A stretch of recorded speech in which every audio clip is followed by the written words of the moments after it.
RNZ News at 10. No, my, hi to my. Good evening, I'm Paul Brennan. The Prime Minister says the latest figures on COVID-19 infections give her cautious optimism about the fight against the virus, but warns New Zealand must stay the course. There are 50 new cases, bringing the total to 1,210.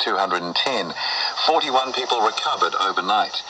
The Director General of Health, Ashley Bloomfield, says the highest number of tests so far was done yesterday, alongside the lowest number of new cases in 2 weeks.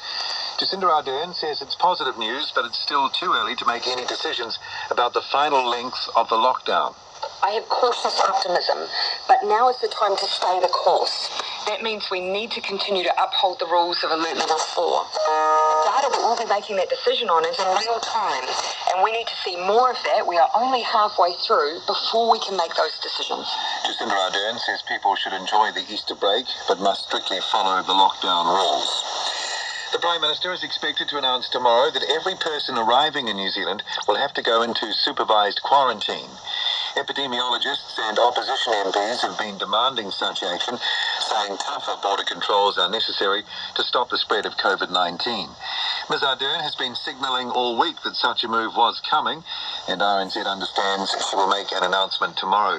She says the new approach will be based on how the Whangaparaoa Army base was used to house early returnees from Wuhan in China.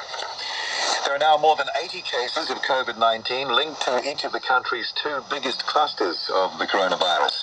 84 people with links to Auckland's Marist College and 81 people with links to a wedding in Bluff have tested positive for COVID-19. 62 people with links to a St. Patrick's Day party at a Matamata bar are infected with the disease. Ashley Bloomfield says he has asked health officials to use testing to ring-fence all 12 clusters. That may include testing people with no symptoms to check and see if they are pre-symptomatic without symptoms. So we are going to widen the use of testing to help us make sure we are ring-fencing all the clusters. Dr. Ashley Bloomfield. The Education Minister has warned that school closures could extend beyond the end of the current 4-week lockdown. Chris Hipkins today announced an $88 million package, including laptop computers, internet connections and paper-based resources to keep education going while schools are shut.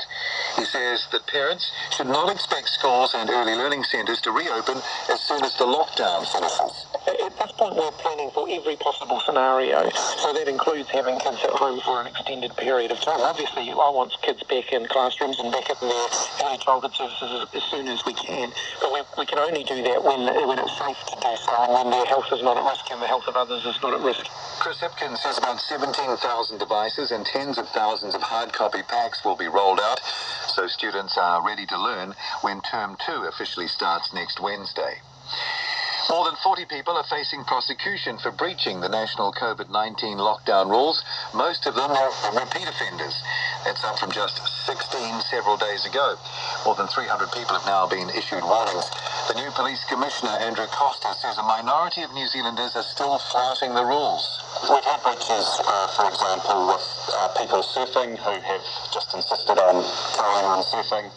Many examples of people who have been previously warned, and then we find them again doing the same thing. Andrew Costa says police will now be taking a tougher stance on those caught flouting the lockdown rules. Checkpoints will be in place over the Easter weekend, ensuring people are only travelling for essential purposes. And 8 police officers have been forced to quarantine themselves after being spat at. Mr. Costa warns people could be charged with infecting with disease, an offence which carries up to 14 years imprisonment. You end up with people who don't know whether they're at risk, don't know what that might mean for others around them, so incredibly distressing. Andrew Costa says the offenders will be tested for COVID-19 as well as the officers if necessary. Some employers are not passing on all of the wage subsidy they're receiving for workers and are instead pocketing the money. The $585 a week subsidy requires employers to use their best endeavours to pay people up to 80% of their pre-lockdown wage. A hospitality worker says before the lockdown, she was being paid about $450 a week. She says her boss is now claiming the full $585 on her behalf, but only passing on $350 of this and pocketing $235 for themselves. Her voice has been altered. I think they should be paying us our full wages, because it's not really best efforts when they have been given the full money to be able to pay us everything and they're just choosing not to. Employment lawyer Barbara Bucket says employers should not be keeping any portion of the subsidy for themselves. Meanwhile, Foodstuffs is refusing to say why its New World Waikanae store applied for $140,000 in wage subsidies, despite appearing busier than ever. Yesterday, it announced that stores that had applied had withdrawn their applications, and the two that had been paid out would pay the government money back. But despite repeated requests for an interview, neither Foodstuffs nor its franchisees would explain why its stores had applied in the first place. It's 10:05. Some people with symptoms of COVID-19 say they're still being denied tests despite widened testing criteria. A woman who RNZ has agreed not to name says she was denied a test despite her symptoms, which include a sore throat and cough. She says a healthline worker told her she wasn't eligible and she should get a referral from a GP. So I said to her, well, I thought that the case definition had been widened and you no longer need to have the close contact or the overseas travel.